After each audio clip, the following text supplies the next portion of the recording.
कहानी की शुरुआत में हम साइबेरिया की एक जेल को देखते हैं जहां ढेर सारे जर्मन सोल्जर्स को लाइन से खड़ा कर दिया गया था। दरअसल वर्ल्ड वॉर 2 के खत्म होने के बाद रशिया ने बहुत से जर्मन सोल्जर्स को कैदी बना लिया था और उनसे कोयले की खानों में दिन रात काम करवाने लगे। हालांकि इस जेल की सिक्योरिटी काफी कम थी, लेकिन इसके बावजूद भी कोई इस जेल से भागने की कोशिश नहीं करता था क्योंकि इस जेल के चारों तरफ बर्फ ही बर्फ थी और ये जेल किसी भी इंसानी बस्ती से पूरे 14,000 किलोमीटर दूर थी। इसलिए अगर कोई कैदी इस जेल से भाग भी गया तो साइबेरिया की जमा देने वाली सर्दी में उसकी मौत पक्की थी। ये जेल चारों तरफ हजारों किलोमीटर दूर फैली हुई बर्फ के बीच में बनाई गई थी, इसीलिए कोई भी कैदी यहाँ से भागने का सोच भी नहीं सकता था। लेकिन इन कैदियों में एक कैदी ऐसा भी था जो बहुत ही शार्प माइंड था और वो इस जेल से भागकर अपनी बीवी और बेटी के पास जाना चाहता था। इस कैदी का नाम क्लेमन फॉयरल था, जिसे इस जेल में पूरे 25 साल की सजा काटनी थी और क्लेमन ऐसा बिल्कुल भी नहीं चाहता था कि उसकी आधी जिंदगी इसी जेल में बीत जाए। क्लेमन किसी भी हालत में इस जेल से भागना चाहता था। लकीली एक दिन क्लेमन को भागने का मौका मिल गया और वो एक कोयला ले जाने वाली मालगाड़ी में बैठकर इस जेल से भाग निकला। अब जेल के बाहर जब उसने खुले आसमान में सितारों को देखा तो वो खुशी से झूम उठा, लेकिन ये खुशी कुछ ही देर की मेहमान थी। थोड़ी दूर चलने के बाद उस मालगाड़ी को रोक दिया गया और जब क्लेमन ने बाहर झांक कर देखा तो एक रशियन सोल्जर बंदूक ताने उसके सामने खड़ा था। बदकिस्मती से यहाँ क्लेमन पकड़ा गया और जेल से भागने के जुर्म में उसे एक ओपन एयर सेल में बंद कर दिया गया। सर्दी बहुत ज्यादा थी और रात में होने वाली बारिश ने क्लेमन की हालत खराब कर दी थी। उस सेल में क्लेमन को कुछ घंटों के लिए नहीं बल्कि पूरे 2 दिनों तक रखा गया। अब पूरे 2 दिन बाद अगली सुबह जेल का वार्डन उसके पास आया और उसे सेल से बाहर निकालकर उससे कुछ भी टॉर्चर नहीं किया गया, बस सिर्फ ये बोला कि तुम्हारे साथी बेसब्री से तुम्हारा इंतजार कर रहे हैं। अब जब क्लेमन अपने साथियों से मिला तो वो सब लाठियां और डंडे लेकर उसका इंतजार कर रहे थे। वो सब क्लेमन पर बहुत गुस्सा थे क्योंकि क्लेमन के भागने की वजह से उन सबको पिछले 2 दिनों से भूखा रखा गया था और क्लेमन को अब वार्डन की बात समझ में आ गई कि उसने क्यों कहा था कि तुम्हारे साथी तुम्हारा इंतजार कर रहे हैं। अब क्लेमन को देखते ही बाकी कैदियों ने उस पर हमला कर दिया और उसे बहुत बुरी तरह से मारा। इस मारपीट में क्लेमन इतना जख्मी हो गया कि उसे जेल के हॉस्पिटल में एडमिट करना पड़ा। इस जेल का डॉक्टर भी एक जर्मन कैदी था। जैसे ही क्लेमन होश में आया उसने डॉक्टर से कहा कि मैं एक बार फिर से जेल से भागना चाहता हूँ और मुझे आपकी मदद चाहिए। डॉक्टर क्लेमन की बहादुरी देखकर हैरान रह गया कि ये इतना सब कुछ झेलने के बाद भी हार मानने को तैयार नहीं। डॉक्टर ने उसे समझाया कि इस जेल से जिंदा भाग पाना नामुमकिन है और अगर तुम यहाँ से भाग भी गए तो बाहर की जमा देने वाली सर्दी में मर जाओगे। लेकिन हकीकत ये भी है कि अगर तुम यहाँ से नहीं भागे तब भी तुम्हारी मौत पक्की है, क्योंकि जिन कोयले की खानों में तुम काम करते हो वहाँ कार्बन की मात्रा बहुत ज्यादा है जो हवा के जरिए तुम्हारे शरीर में जाता है और उससे कैंसर जैसी खतरनाक बीमारियां होती हैं। इसलिए डॉक्टर ने क्लेमन से कहा कि तुम्हें एक आखिरी बार इस जेल से भागने की कोशिश जरूर करनी चाहिए। उसके बाद डॉक्टर ने अपने सारे गर्म कपड़े, जूते और जरूरत का सारा सामान निकाल कर क्लेमन को दे दिया और उसे ये भी बताया कि रशियन सोल्जर्स अपना खाना रेलवे लाइंस के पास छुपा कर रखते हैं। इसके साथ ही उसने क्लेमन को एक बंदूक भी दी ताकि वो अपनी हिफाजत कर सके। दरअसल डॉक्टर ने ये सारा सामान इसलिए पहले से इकट्ठा किया हुआ था क्योंकि वह खुद भी इस जेल से भागना चाहता था, मगर 1 हफ्ते पहले उसे पता चला कि वह कैंसर का मरीज है और उसके पास 1 महीने से ज्यादा वक्त नहीं है। अब उसने क्लेमन को एक लंच बॉक्स दिया और कहा कि अगर तुम जिंदा बच गए तो मेरी फैमिली तक ये लंच बॉक्स पहुंचा देना और कहना कि मैं इस दुनिया में अब नहीं रहा। यहाँ एक बार फिर से रात के अंधेरे में क्लेमन दोबारा भाग निकला और इस बार उसने मालगाड़ी की बजाय पैदल चलने का फैसला किया। वो पूरी रात पैदल चलने के बाद सुबह भी चलता रहता है क्योंकि उसे डर रहता है कि कहीं रशियन सोल्जर उसे पकड़ न ले। अब जब सुबह वार्डन को पता चला कि क्लेमन जेल से फरार हो चुका है तो वो सीधा डॉक्टर से पूछताछ करने उसके कमरे में पहुंचा, लेकिन उसके पहुंचने से पहले ही डॉक्टर ने अपनी जान ले ली थी क्योंकि उसे पता था कि क्लेमन के भागने की खबर सुनने के बाद वार्डन मुझे बहुत तड़पा कर मारेगा। इसके बाद वार्डन ने कई रशिया सिपाहियों को क्लेमन की तलाश में भेजा और उसे जिंदा पकड़कर वापस लाने का हुक्म दिया, लेकिन कई दिनों की तलाश के बाद भी उसे क्लेमन का कोई पता न चल सका। क्लेमन की खुशकिस्मती ये थी कि बर्फबारी स्टार्ट होने की वजह से उसके पैरों के निशान मिटते जा रहे थे, जिससे क्लेमन को ढूंढना मुश्किल पड़ रहा था। अब सबको लगने लगा कि क्लेमन इस सर्दी में जमकर मर चुका होगा, मगर वार्डन मानने को तैयार नहीं था क्योंकि वार्डन जानता था कि क्लेमन बहुत स्ट्रॉन्ग है और वो इतनी आसानी से हार नहीं मानेगा, इसलिए उसने तलाश जारी रखने का हुक्म दिया। वहीं दूसरी तरफ हम क्लेमन को देखते हैं जो पूरे जोश के साथ बर्फीले तूफान को पार करते हुए आगे बढ़ रहा था। जेल से भागने के 9 दिन बाद उसे अचानक कुत्तों के भौंकने की आवाज सुनाई दी और जैसे ही वो पीछे मुड़ा उसने एक स्लेज को अपनी तरफ आते देखा। उससे पहले कि वो भागता वो स्लेज उसके पास आ गई और उस पर चढ़ती हुई आगे निकल गई। तभी क्लेमन की आंख खुल गई और उसे पता चला कि वो सिर्फ सपना देख रहा था। दरअसल क्लेमन पिछले 9 दिनों से पैदल चल रहा था और अब उसका खाना भी खत्म हो चुका था। भूख और थकान की वजह से उसका आगे बढ़ना मुश्किल हो गया था, लेकिन इसके बावजूद क्लेमन ने हार नहीं मानी और जैसे तैसे चलता रहा। कुछ दिनों के बाद उसका जिस्म भी जवाब दे गया और वो भूख से बेहोश हो गया। अब कुछ घंटों बाद जब उसे होश आया उसने अपने आसपास एक अजीब सी आवाज सुनी। तभी उसने एक सील को देखा और ये देखते ही उसकी आंखें चमक उठी। उसने फौरन अपनी बंदूक निकाली और पूरी ताकत के साथ निशाना लगाने की कोशिश की, लेकिन थकान और कमजोरी की वजह से उसका निशाना गलत हो गया और वो सील वहाँ से भागने लगी। क्लेमन, जिसे कई दिनों बाद जिंदा रहने की एक छोटी सी उम्मीद मिली थी, वो इस उम्मीद को हाथ से नहीं जाने दे सकता था। क्लेमन फौरन उसके पीछे दौड़ा, लेकिन दौड़ते वक्त क्लेमन बर्फ टूटने की वजह से पानी में गिर जाता है, जिससे उसके पैर में चोट आ जाती है। लेकिन जख्मी होने के बावजूद वो सील का पीछा करने लगा। क्लेमन जैसे ही गोली चलाने वाला था, वो सील एक चट्टान के पीछे छिप गई। क्लेमन और आगे बढ़ता है और सील को दोबारा देख लेता है। उससे पहले कि वो पानी में जाती, क्लेमन ने अपनी आखिरी गोली चलाई और खुशकिस्मती से वो गोली उसे लग गई। ये देखकर क्लेमन खुशी से झूम उठा, क्योंकि अब सफर के दौरान उसे खाने की फिक्र नहीं थी। कई दिनों के बाद क्लेमन ने पेट भर कर खाना खाया और थोड़ा आराम करके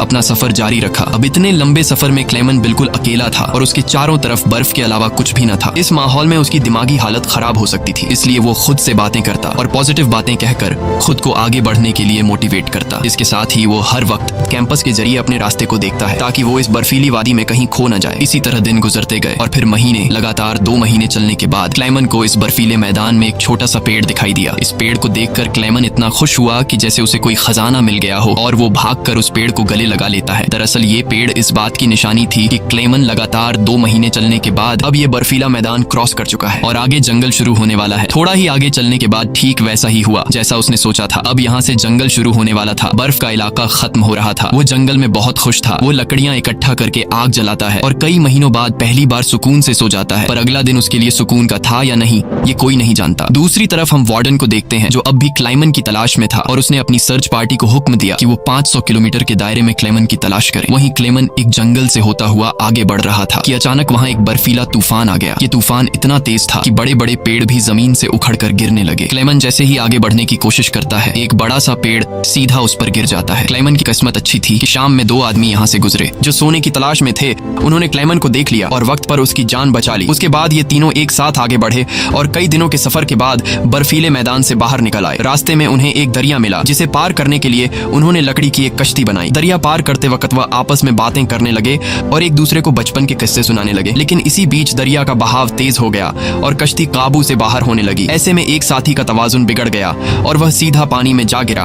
उसे तैरना नहीं आता था, वह डूबने लगा। ये देखकर क्लेमन ने पानी में छलांग लगा दी और किसी तरह उस आदमी को किनारे तक लाकर उसकी जान बचाई। दूसरी तरफ उनका दूसरा साथी उन दोनों को डूबने के लिए छोड़ देता है और अकेला आगे बढ़ गया। उसका दूसरा साथी बहुत ही लालची था। उसे लगा कि वो दोनों मर गए होंगे और लालच के चलते उसने अपने दोस्त का सोना भी खुद के पास रख दिया। थोड़ी देर बाद जब क्लेमन और दूसरा आदमी टेंट तक पहुंचे तो उस आदमी को अपने दोस्त पर बहुत गुस्सा आया और उसने उसे गोली मारकर उसकी जान ली। उसके बाद क्लेमन और वह आदमी ने सामान उठाया और सफर जारी रखा। वे दोनों कई महीनों तक इसी उम्मीद पर चलते रहे कि कोई इंसानी आबादी उन्हें मिल जाए। लेकिन दोबारा सर्दियों का मौसम आ गया और हर तरफ के जंगलात बर्फ की सफेद चादर में छुप गए। उस आदमी ने जो सामान उठाया था वह काफी भारी था, इसलिए उसे बर्फ में चलने में मुश्किल हो रही थी। ये देखकर क्लेमन ने उसका बोझ हल्का करने की कोशिश की और कहा कि कुछ देर के लिए अपना सामान मुझे दे दो। लेकिन यहाँ उस आदमी को शक हुआ कि शायद क्लेमन भी उसका सोना चुराना चाहता है, इसलिए उसने क्लेमन पर हमला करके उसे नीचे धकेल देता है, जिससे क्लेमन बेहोश हो जाता है। थोड़ी देर बाद क्लेमन को होश आया तो उसने देखा कि भेड़ियों का एक झुंड उसकी तरफ आ रहा है। अपनी जान बचाने के लिए वो एक दरख्त पर चढ़ने लगता है, लेकिन पेड़ पर चढ़ते वक्त एक भेड़िया उसका पांव पकड़ लेता है। लेकिन दरख्त कमजोर था और दरख्त दरमियान से टूट गया, जिससे क्लेमन नीचे गिर पड़ा। अब क्लेमन को लगा कि उसकी मौत पक्की है। तभी अचानक गोली चलने की आवाज आई। क्लेमन ने आंखें खोली तो उसने देखा कि कुछ भेड़िए मर चुके हैं और जो जिंदा थे वह भाग चुके हैं। दरअसल इलाके के शिकारियों ने आकर उसकी जान बचाई। वो उसे अपने गांव ले गए, जहां गांव के लोगों ने उसका इलाज किया। बरसों की मेहनत के बाद क्लेमन एक इंसानी आबादी तक पहुंच चुका था। लोगों को देखकर उसे बेहद खुशी हुई। कई दिनों तक वो गांव में रुका और लोगों ने उसकी खूब खातिरदारी की। एक दिन गांव में एक लेटर आया जो किसी और का नहीं बल्कि खुद वार्डन का था। इसमें लिखा था कि एक जर्मन फौजी हमारी जेल से फरार हो चुका है और अगर किसी ने उसे पनाह दी तो वह गद्दार कहलाएगा। अब न चाहते हुए भी क्लेमन को यह गांव छोड़ना पड़ा, क्योंकि अगर वो यहाँ से नहीं जाता तो वार्डन इस गांव वालों को भी सजा देते। जाने से पहले गांव के लोगों ने उसे खाने पीने का सामान और एक शिकारी कुत्ता दे देते हैं। इस लंबे सफर में अब क्लेमन का एक साथी भी बन गया है, इसलिए अब उसे अकेलापन महसूस नहीं हो रहा था। वे दोनों कई दिनों तक चलते रहे। रास्ते में उन्हें एक लकड़ी की फैक्ट्री नजर आई और कुत्ता खाने की तलाश में उसकी तरफ दौड़ा। अब क्लेमन अपने कुत्ते को बचाने के लिए मिल के अंदर गया। वहाँ वर्करों ने क्लेमन को पहचान लिया और उसे मालिक के पास ले गए। वहाँ जाकर क्लेमन ने मालिक को अपनी पूरी कहानी सुनाई, जिससे सबको क्लेमन पर तरस आया। उन्होंने उसे खाना खिलाया और जर्मनी जाने वाली ट्रेन में बिठा दिया। क्लेमन खुश था कि वह जल्द अपने घर पहुंच जाएगा, लेकिन वो नहीं जानता था कि मिल के मालिक ने उसकी खबर वार्डन को दे दी है। अब वार्डन अपने सिपाहियों के साथ स्टेशन पर उसका इंतजार कर रहा था, लेकिन स्टेशन पहुंचने से पहले क्लेमन ने दूर से रशियन सोल्जर्स को देख लिया और मौका मिलते ही ट्रेन से कूदकर भाग निकला। मगर बदकिस्मती से रशियन सिपाहियों ने उसे देख देख लिया और उसका पीछा करने लगे। क्लाइमन ने जल्दी से पटरियां पार की, लेकिन अचानक न जाने वार्डन कहां से सामने आ गया। ये देखकर क्लाइमन का दिल घबरा गया, क्योंकि अब उसे लगा कि उसकी बरसों की मेहनत जाया हो गई। अब इससे पहले कि वार्डन उसे गिरफ्तार करता, क्लाइमन के कुत्ते ने वार्डन पर हमला करके उसे काट लिया और यूं एक बार फिर से क्लाइमन को भागने का मौका मिल गया और वह पूरी जान लगाकर यहाँ से भागने लगा। लेकिन तभी उसे गोली चलने की आवाज आई और जब उसने पीछे मुड़कर देखा तो उसने अपने कुत्ते को मरा हुआ देखा। ये देखकर क्लाइमन को काफी दुख हुआ, लेकिन इसके बावजूद भी वो रुका नहीं और अपनी पूरी ताकत से आगे बढ़ता रहा। उसके बाद वो पुल के ऊपर चढ़ा और नीचे से गुजर रही ट्रेन के ऊपर कूदकर वहां से भाग निकला और कुछ इस तरह से वो वार्डन के हाथों से फिर बच निकला। अब ऐसे ही दिन गुजरते गए और क्लाइमन आहिस्ता आहिस्ता इस सफर में आगे बढ़ता रहा। देखते ही देखते साल 1952 आ गया और अब क्लाइमन को जेल से भागे हुए पूरे 7 साल हो चुके थे। वो उस वक्त सेंट्रल एशिया में था और एक गांव के मेले में इधर उधर भटक रहा था। उस मेले में उसने खाने पीने की अलग अलग चीजें देखी। खाने को तो उसका मन कर रहा था, लेकिन उसके पास पैसे नहीं थे, इसलिए वो दिल पर पत्थर रखकर आगे बढ़ गया। तभी उसकी नजर 2 लड़कियों पर पड़ी जो मेले में पैनकेक्स बेच रही थी। क्लाइमन ये पैनकेक तो खाना चाहता था, लेकिन उस बेचारे की जेब में 1 पाई तक नहीं थी, इसलिए वो मायूस होकर आगे चलने लगा। पर तभी उनमें से एक लड़की को उस पर तरस आ गया और उसने पैनकेक का एक हिस्सा तोड़कर क्लाइमन को दे दिया। पहले तो क्लाइमन को थोड़ा अजीब लगा, फिर उसने लड़कियों का शुक्रिया अदा करते हुए वो पैनकेक खा लिया। अब इस मेले में एक ज्यूइश आदमी भी था जिसने ये सब कुछ देख लिया था। उसके बाद क्लाइमन एक चर्च में गया और ये आदमी भी उसका पीछा करते हुए चर्च में आ पहुंचा। दरअसल ये आदमी भी किसी जमाने में एक कैदी हुआ करता था, इसलिए उसने क्लाइमन को पुलिस के हवाले नहीं किया और उसकी मदद करने की कोशिश की। उसके बाद वो क्लाइमन को लेकर अपने घर गया, जहाँ क्लाइमन ने कई साल बाद शेव की और अपने पुराने हुलिये में वापस आया। फिर उस आदमी ने क्लाइमन को एक नया पासपोर्ट दिया ताकि वो रशिया के बॉर्डर को क्रॉस करके जर्मनी पहुंच सके। क्लाइमन उस आदमी से बहुत खुश हुआ। जाने से पहले क्लाइमन ने उसका शुक्रिया अदा किया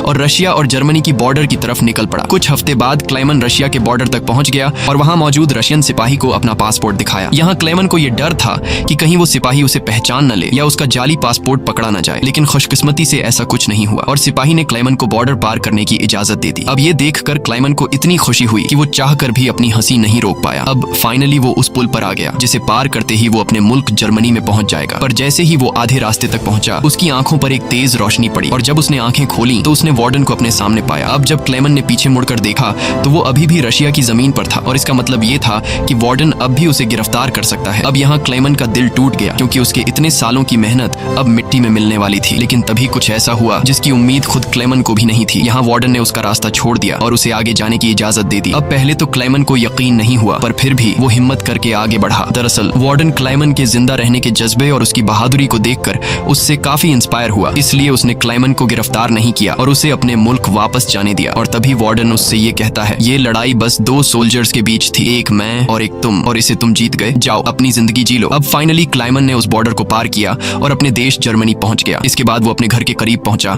जहां उसने अपनी बेटी और बीवी को देखा। अब थोड़ी देर बाद वो दोनों चर्च जाने के लिए घर से निकलती हैं, तो क्लाइमन भी उनका पीछा करता हुआ चर्च में आ गया। हालांकि क्लाइमन ने अभी तक अपनी बेटी को आवाज नहीं दी थी, क्योंकि उसे उम्मीद थी कि एक दिन जरूर उसके पिता आएंगे। जब उसकी बेटी ने पीछे मुड़कर देखा तो उसने अपने पिता को पहचान लिया और दौड़कर अपने पिता को गले से लगा लिया। अब इतने सालों बाद क्लाइमन को जिंदा देखकर उसकी वाइफ की खुशी का तो कोई ठिकाना नहीं था। फाइनली उन तीनों ने एक दूसरे को गले लगाया और इसी के साथ सच्ची कहानी पर बनाई गई ये फिल्म यहाँ पर खत्म हो गई। उम्मीद है आपको आज की कहानी पसंद आई हो। अगर आपको ये वीडियो अच्छी लगी हो तो इसे लाइक कर देना और चैनल को सब्सक्राइब कर